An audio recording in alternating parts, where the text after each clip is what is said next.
Զրուցում ենք տնտեսագետ Հրայր Կամենդատյանի հետ։ Պարոն Կամենդատյան, քանի որ արդեն տարեվերջ է եւ այսպես տարբեր ոլորտներում փորձում ենք ամփոփել տարին, կխնդրեմ ասեք, թե տնտեսական առումով ինչպիսին էր տարի, որովհետեւ այս տարի մենք կարծես թե նախադեպ ունեցանք ադրբեջանական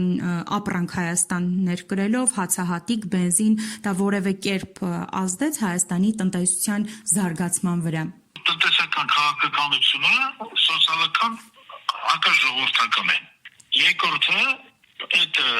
ներկրումները, որոնք կատարում են հիմա քաղաքական այդ ենթատեքստով աստառով ներկրումները, օրինակ բենզինի կամ ենթադրենք բաների, հացահատիկի, դրանք բան են, միանգամայն օպերացիաներ են քաղաքական ենթատեքստով, իրանք տնտեսական ենթադրենք ցնցումը չեն այսպես ասած իմանալու, այս ամբողջ խնդիրը։ Այսինքն Ադրբեջանի հետ այդ հարաբերությունները տնտեսական որևէ կերպ չեն ազդում մեր տնտեսության զարգացման վրա, այսպես փորձում են պնդել իշխանությունները։ Ոչ մի բան է, 600 տոննա ենթադրենք բանը, էներգակիրը, վառելիքը, ոչ մի բան է տնտեսության ընդհանուր բալանսում չեն փոխելու։ Այդ ուրճացումը է, դա հաղորդում է ինչ-որ բան, լուրջ, այսպես տակի պրտը բան է դնում, իմաստ են դնում, իրական դա ոչ բան չի։ Պետք է ավելի կառուցվածքային լուրջ խնդիրներ կան, դրանց պետք դառնալ, թե չէ 600 տոննա, 200 տոննա, 500 տոննա կամ մի բաժակ, դա ոչ մի բան չի փոխում։ Պարոն Կամենդատյան, ինչու են այսպես շատ ցնցված կերպով այս թեմաների մասին խոսում իշխանությունները եւ որոնք են դա արդեն այլ հարց է, խնդիրն է, որ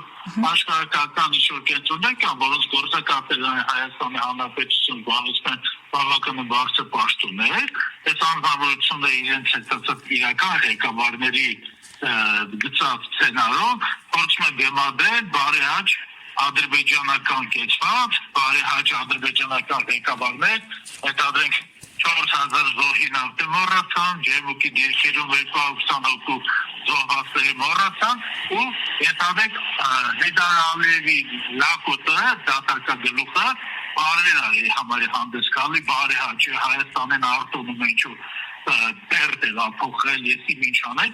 ամբողջ խնդիրը դա իհարկե բան է, հատուկ կառավարվող գործընթացներ են, այս գործընթացների դեմ հարկավորի պայքարեն եւ հավանաբար հունիսի 8-ից այս գործընթացները կանգնացել կարգելացված փակեն։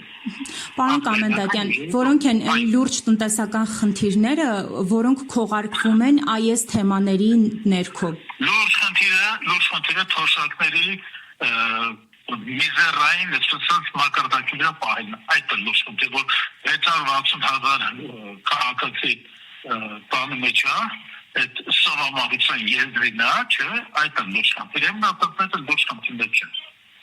Եվ եթե այսպես ամփոփելու լինենք, այս տարին տնտեսական առումով ինչպես ենք փակում։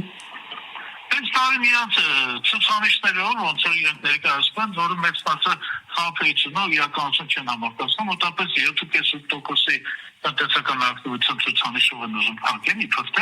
բայց բանա, դա հավատոց ներշնչումը մեծ ոչ է, որովհետև անդադ մեթոդաբանություններ են փոխում, որպեսզի այս ամեն ինչը կարողանան հանգիստ մեթոդաբանության ստատիկ նորության շտեմարանների կապ բացակայության պարագայում բանան ստեղծեն գնա։ Եվ եւս մեկ հարց, պարոն Կամենդատյան, ինչպիսի տարի է մեզ սպասվում, որովհետեւ ըստ էության տարբեր ոլորտներում մենք էլի ունենալու ենք թանկացումներ, որը իր հերթին այսպես սոցիալապես ցածր խավի վրա անդրադառնալու է։ Շանթիրը գիտեք որն է, թանկացումները մշտական կան, ընդհանրենք ինքը առաջարկի պահանջարկի ընդհանուր դասական պատկերացումը ստեղ չի աշխատում։ Ամենակարևորը սոցիալական նշանակության մթերքների գների վերահսկողությունն է, որ այսօր հստակ բացակայում է, որտեղ այս իշխանությունները ցանկանում են բարձր գնաճ, ցանկանում են իրական գնաճ ստեղծել ընդհանուր կրթիլացուցելով, եւ ցանկանում են ամեն ինչի ապրանքների գները բարձրանան,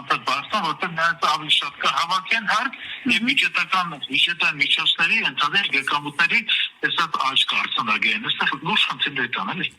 Շնորհակալ եմ մեկնաբանության համար։